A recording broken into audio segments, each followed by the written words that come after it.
Najaf accident کے دوران کیا ہوا تھا؟ آفیسر نے ایک نوٹ بک اور قلم نکال لیا، یعنی اس کا بیان ریکارڈ ہونا تھا۔ نجف ایک لمحے کے لیے رکی، سیکنڈ کے ہزارویں حصے میں اس نے فیصلہ کر لیا تھا کہ اسے کیا کہنا ہے۔ اسے سلمہ کی باتیں یاد آئیں۔ نجف، اگر کبھی تمہارے ساتھ کچھ برا ہو تو تم اپنے حق کے لیے کھڑی ہونا بیٹا، تمہارے بابا کی جان کو بہت خطرہ ہے، کسی بھی لمحے کچھ بھی ہو سکتا ہے۔ بابا نے اور میں نے ایک وصیت تیار کی ہے جس میں ہمارے بعد سب کچھ تمہارا ہے۔ اگر کبھی ہمیں کچھ ہو جائے تو تم وہ پیپرز بابا کے سیکرٹ لاکر سے نکال کر ربیہ کو دے دینا۔ ایک اور چیز، سلمہ نے کبھی اس سے کچھ نہیں چھپایا تھا۔ نجف کو انہوں نے یہ بھی بتایا تھا کہ وہ ان کی بہن کی بیٹی ہے۔ اور دوسری چیز کیا ماما؟ نجف ابھی بھی حیرت میں مبتلا تھی۔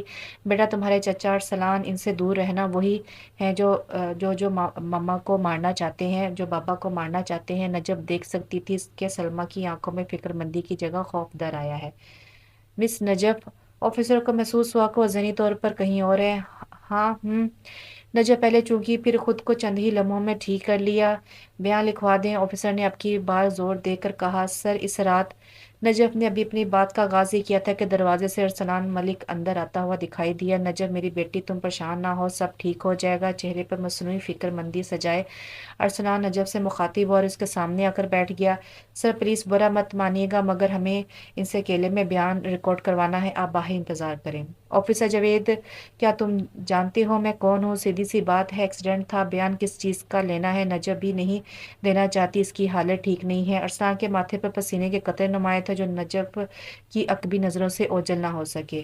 آفیسر، میں بیان لکھوانا چاہتی ہوں کیونکہ مجھے لگتا ہے کہ یہ ایک قتل ہے۔ 5 سال کی بچی سے ایسے الفاظ سن کر انسپکٹر جاوید کو حیرت کا جھٹکا لگا اور دوسری طرف ارسلان ملک، جنہیں لگا کہ نجف ایک بچی ہے، بھول جائے گی، ان کی یہ غلط فہمی بہت غلط وقت پر منفی ثابت ہوئی۔ انہوں نے اب کچھ نہ بول کر ہی غنیمت جانی۔ بیان لکھوائیں۔ آفیسر کو وہ بچی عام بچوں کے مقابلے میں بہت غیر معمولی لگی، تب ہی آفیسر نے اسے سنجیدگی سے سننے کا تہیہ کر لیا۔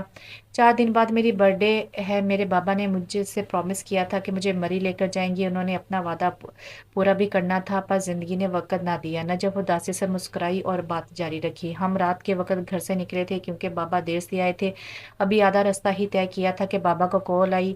آگے انہوں نے کار سائڈ پر لگائی اور یکدم انہیں غصہ آ گیا۔ نجف کی نظریں اپنے ہاتھوں پر تھی جو خالی تھے۔ آپ کے بابا نے کالر کو کیا جواب دیے تھے؟ آفیسر کو یہ کیس دلچسپ لگ رہا تھا۔ بابا کی باتوں سے لگ رہا تھا کہ ہمارے گھر میں کوئی آیا ہے جس نے بابا کے کسی ورکر کو تھرٹ کیا۔ چونکہ یک طرفہ گفتگو تھی تو میں یہی سن سکی۔ آپ کی بار نجف نے رخ موڑ کر ارسلان کی جانب دیکھا۔ ارسلان کو ایک لمحے کے لیے لگا کہ جیسے وہ سب جانتی ہے، اسے انہوں نے جتنا آسانی سے لیا تھا وہ ان کے لیے اتنی ہی مشکلیں ڈال نہ چاہ رہی تھی۔ ارسلان اب خود کو ملامت کر رہے تھے کہ اسے بھی مروا دیتے۔ ساتھ ہی ہسپتال کے اسی وی آئی پی روم میں اس وقت جتنی خاموشی تھی اتنی کسی شہر خاموشیاں میں بھی نہیں ہوگی۔ سب چہرے نجف کے بولنے کا انتظار کر رہے تھے۔ کچھ ہی لمحوں بعد اس کی آواز کمرے میں گونجی۔ اس کے بعد بابا نے مجھے کہا کہ انہیں ایمرجنسی ہے، اس لیے ہم لوگ پھر کبھی مری چلے جائیں گے۔ گاڑی پھر سے ٹریک پر آ گئی۔ اب کی بار ہم تینوں میں سے کوئی بھی نہیں بولا تھا۔ پھر کچھ دیر بعد سامنے سے ایک ٹرک آتا نظر آیا۔ نجف لمحے بھر کو رکی، آنکھیں سرخ ہو چکی تھی مگر آنسو میں سے ایک بھی نہ نکلا۔ اور سب سے ضروری چیز آفیسر، جس روڈ سے ہم گھر جا رہے تھے وہ ون وے تھا اور ٹرک سامنے سے آ رہا تھا۔ If you know what I mean. Najaf کی نگاہیں اب سامنے لگے فانوس پر مرکوز تھی۔ بابا نے اسے اگنور کر دیا اور سڑک کی دوسری جانب گاڑی موڑ لی مگر ٹرک ڈرائیور پھر سے سامنے آ گیا اور کار سے ٹکرا گیا۔ نجف نے آنکھیں موند لی، وہ سارے مناظر اس کی آنکھوں کے سامنے تھے۔ کیسے اس کے باپ نے گاڑی کنٹرول کرنے کی کوشش کی، کیسے اس کی ماں نے اسے خود میں سمیٹ لیا اور اپنے ماں باپ کا خون سے سر و وجود۔ تکلیف سے اس کی آنکھوں کی سرخی اور بڑھ گئی۔ نجف، تمہیں کسی پر شک ہے؟ افسر بیان قلم بند کر چکا تھا۔ ہاں مجھے شک ہے، اور ہاں میں آپ سے اتنی فرینک نہیں ہوں، مجھے آپ کہیں۔ نجف نے انہیں ٹوکا جس پر وہ صرف مسکرا کر رہ گئے۔ جی ٹھیک ہے مس نجف زہرا نقوی۔ اب کی بار وہ مسکراہٹ دبائے بولے۔ آپ مسکراتی نہیں ہیں۔ آفیسر کے لبوں پر تپا دینے والی مسکراہٹ تھی۔ آپ واپس جا رہے تھے؟ نجف بھی اپنے نام کی ایک تھی۔ جی وہ جا رہا ہوں